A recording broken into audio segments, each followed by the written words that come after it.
My Love of Life Energy is a podcast created by Anna Scott. Anna knows that every human being sees life uniquely. In this podcast, she will talk to people and learn from them. These conversations are to shine the brilliance of each human being she speaks to. Join her. After each exploration, you will expand on your insights and see truth and beauty. Welcome. This is Anna Scott, and welcome to my podcast, My Love of Life Energy. And this is round 2 with Summer and I because of technology issues. And it still sticks. What I was saying about Summer is I have a reverence for Summer. In my life of meeting people who understand this universal energy, she's like,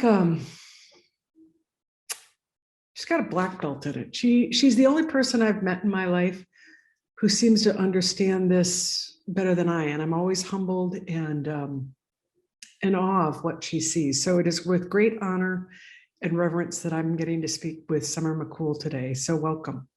Oh, thank you, Anna. It is such a gift to be with you. You are one of the teachers to me in my world of energy. And I'm always awestruck and humbled when I'm with you because of how graceful you are with energy and how you navigate life in the world through it or from it or because of it. And when we had started this before, you were saying, and I was so shocked by what you said, actually. Like that really had shocked me. Because we can't see ourselves, but I was curious, what is it that you see that I do with energy that other people don't? You have this innate awareness. So it's not going to be a conscious or cognitive awareness, but this innate truth of you is that you are energy. And so the actions you take, the way you function in the world, the things you say originate from the truth of that you are energy first. Then occasionally you have opinions and judgments and thoughts that come along with it, but you don't function from your thoughts as much as you do from the truth of that energy of you, which is just life force lifing in you, which it does with glee. Like life, you being in life and life being in you is a gorgeous dance. Oh God, Summer. I swear to God, you just did it again.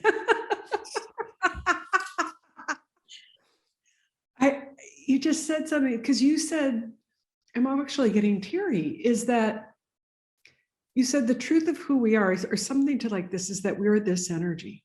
Yes, absolutely. And you see that in all things. Yes. So say more about that. So all things that are alive, which are all things. So everything from this wire and cord to my own human form, it's all alive. It's all filled with this life force energy, imbuing it with life. And so my particular form happens to breathe oxygen and blink its eyes and digest food. And that's how it functions and operates in the world. This is alive too, and it's got energy in it. It's made from the creative energy of life force. And all energy of life, all it desires is to thrive. And so it's in service of itself continuing to thrive.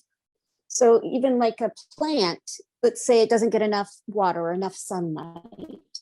And so the form that it's in begins to deteriorate. The energy inside of that is not upset by the withering of its form, because it still revels in being the form that it is in, having the experience it's having. It's neutral. So even death is neutral. Even when we as a personal form might have a loss of a connection to the form with which we attribute something, the energy itself isn't gone. It just takes on a new form. And so as that plant might deteriorate into the ground, then the molecules of it feed the next form that come to be. So it might be mold, it might be grass, it might be the earthworm that's nourishing and churning the earth with all those nutrients in it. Might be me. might be you. Oh But my as God. life energy gets to be any form, in whatever form it takes, it's like this just utter gratitude, joy, excitement of presence. And there's a connectedness to it. So even though a single blade of grass might be independent of the blade right next to it, because they're of the same force of energy, life energy, they don't experience themselves as independent of one another. Just like the wave from the ocean is of the ocean. But for a moment, the form it takes looks as if it's separate from the ocean or it's above the ocean. You and I are no different. This is how it is that we are equal to all life forms, including the earthworm. Wow. I just I'm humbled by that. One of my mentors, Dickon Bettinger, he talks about the ocean, what you just said, we're the ocean and we're the wave, we're both. Yes, yes. And that's what you're pointing to. And I'd never heard, it's interesting, I'd never heard that the energy is neutral about the form, even when it's dying. Yeah. Like Because the experience it's having it's a part of that. We all come into this life form as humans with the full array or spectrum of all the potential experiences we're going to get to have. So how we go through those is on an emotional level. So we're all going to get to have a moment of sorrow, just as much as we're all going to get to experience exhilarated joy. And everything in between. Every one of us gets to have all of them. It's so funny. I see that most people want to select which experiences they have or which emotions they have, not realizing that it's all part of it's all part of the crayon box. Yeah, and they're all temporary.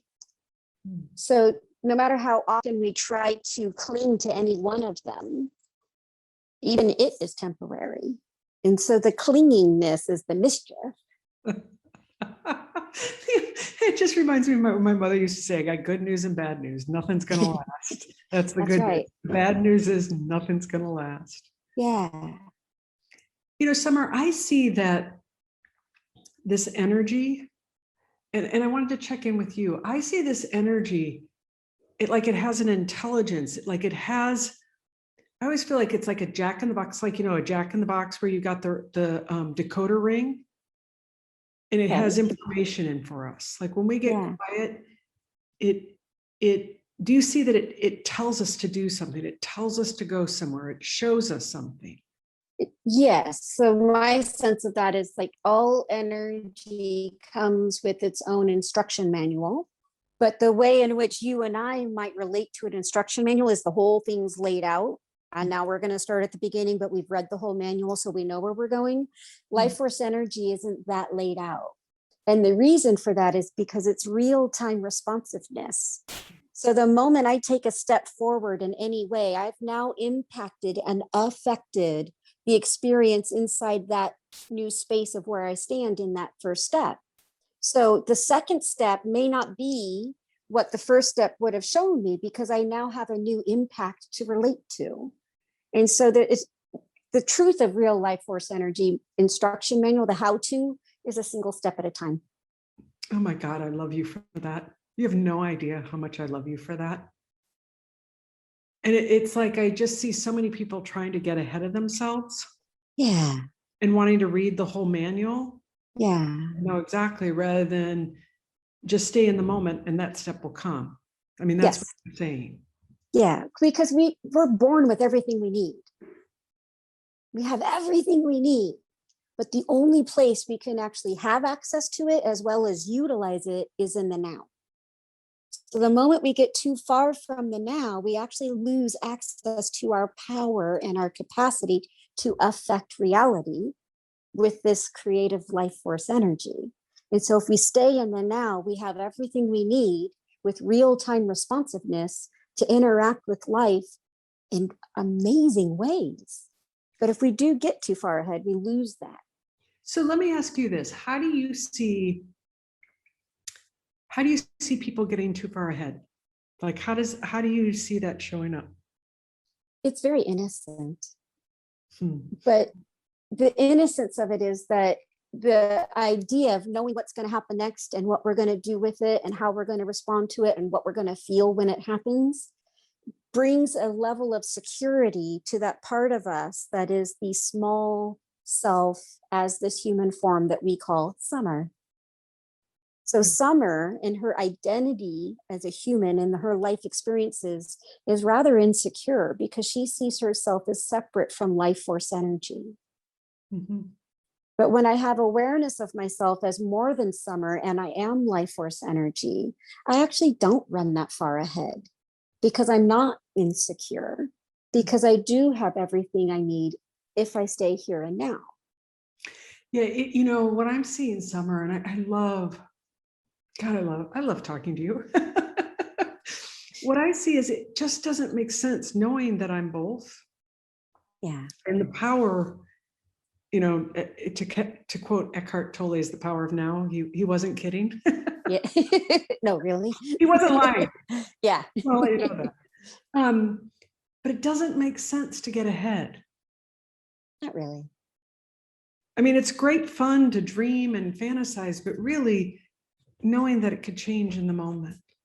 Yeah. So a good example is we do live in this world where planning is helpful, especially if we're like going to take a vacation and a plane is involved and therefore commuting to the airport and being on time for the plane and getting through customs.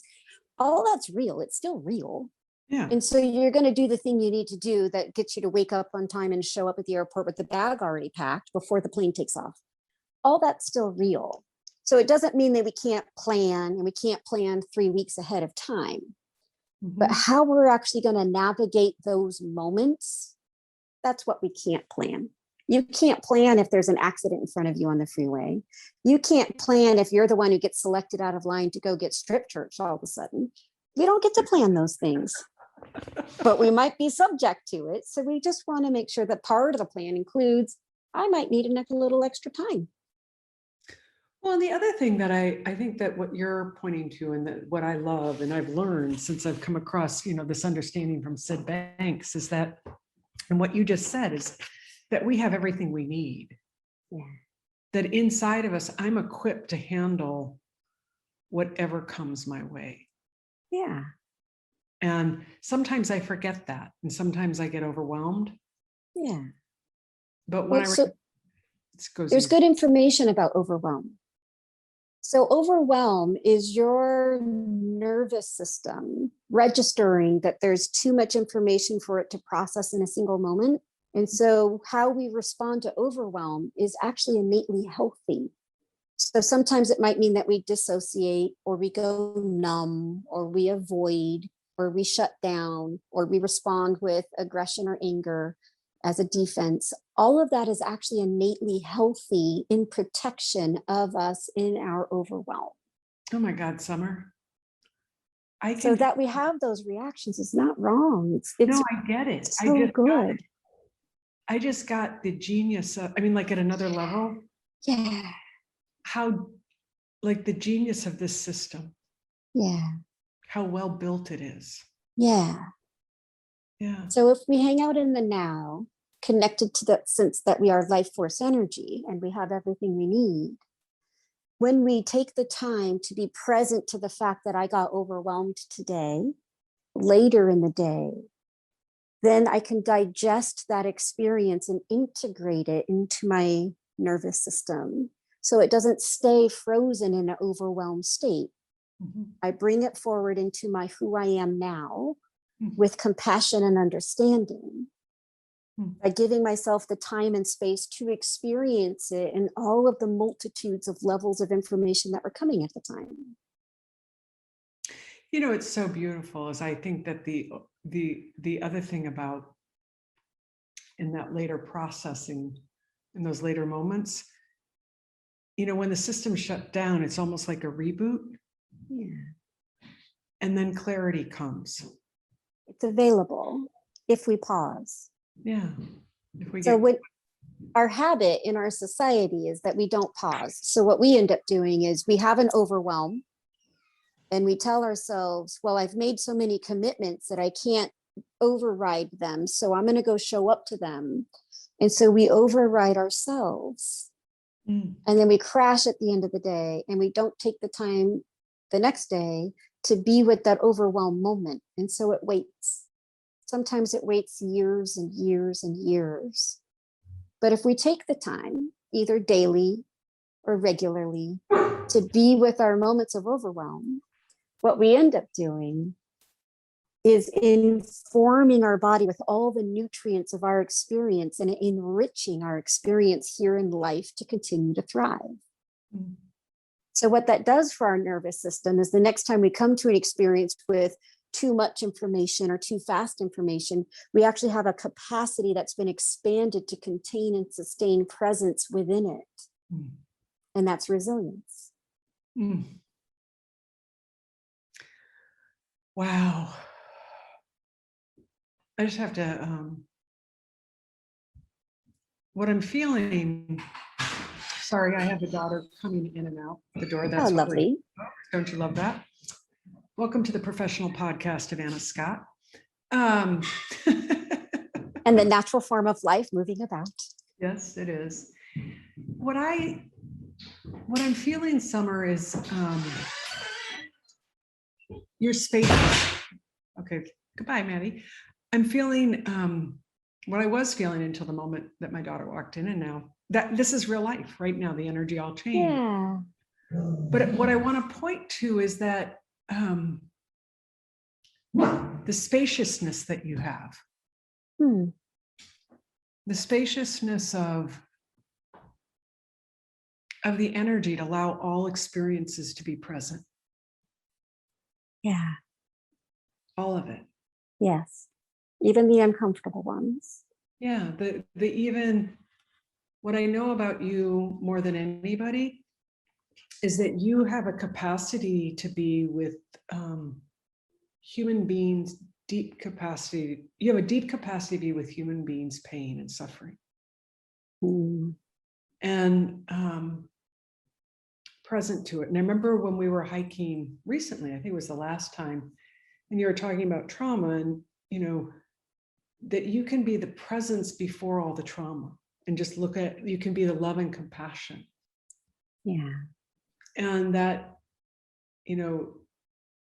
it's like you fall out of, what I sense with you is that you fall out of the time, like out of our thinking of time, the linear, and you fall back into this aliveness, which is eternal.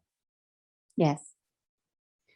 And that eternal has the presence to be with anything, and knows that it's all part of the compost. It's all part of the dinner menu.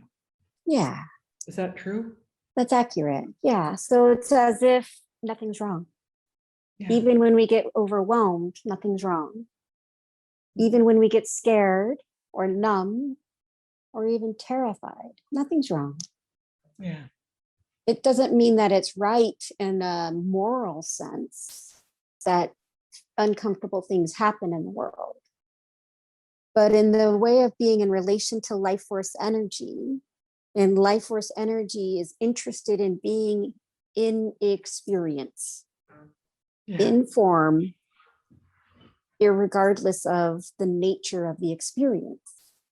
And so this capacity to be with uncomfortable experiences comes from that space of being present to overwhelm and digesting and integrating those experiences into the now rather than holding them as a past thing.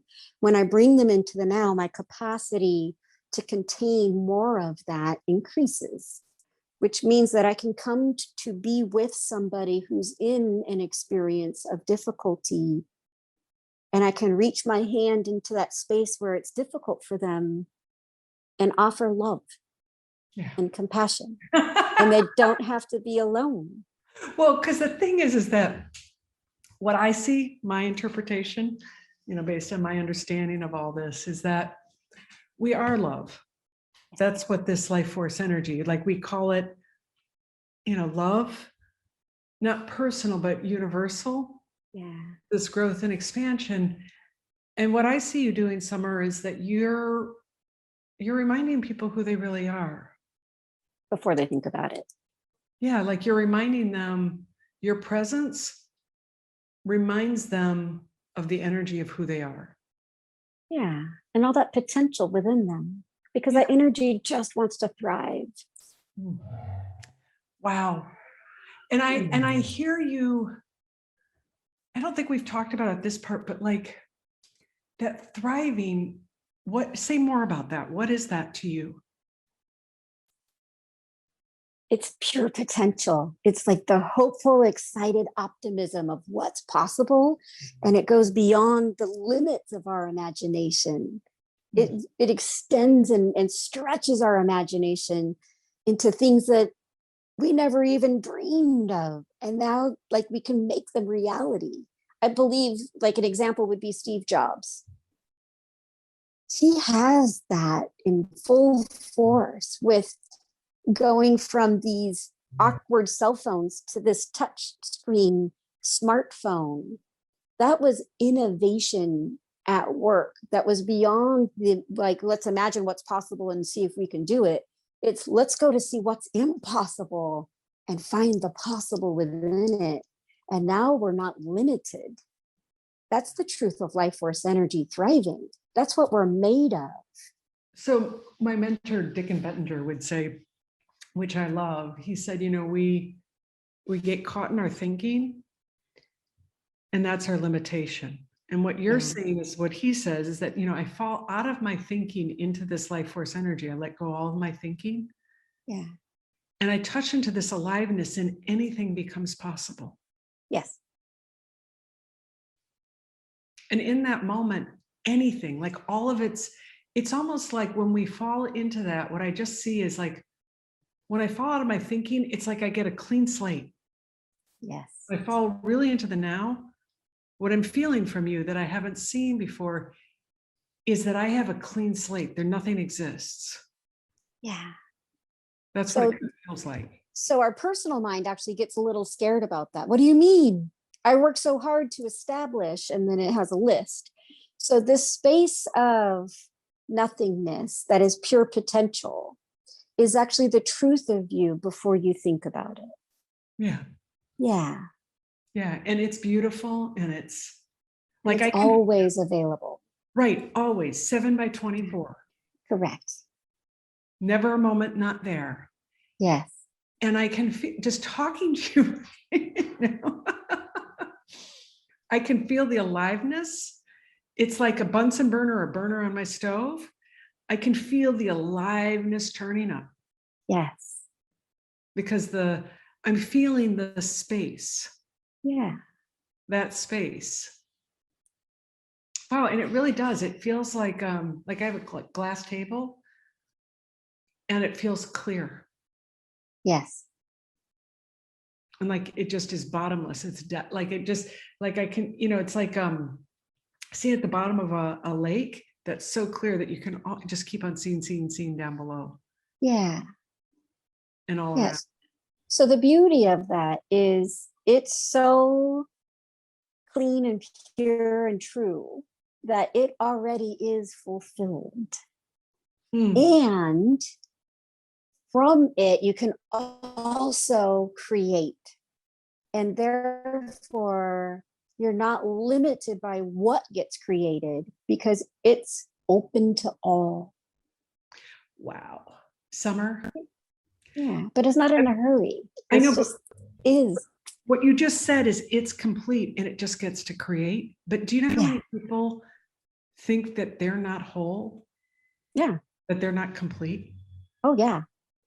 Like there's something wrong with them. Yes. And it's a true misunderstanding of their true nature. From that point of view, is creation more fun?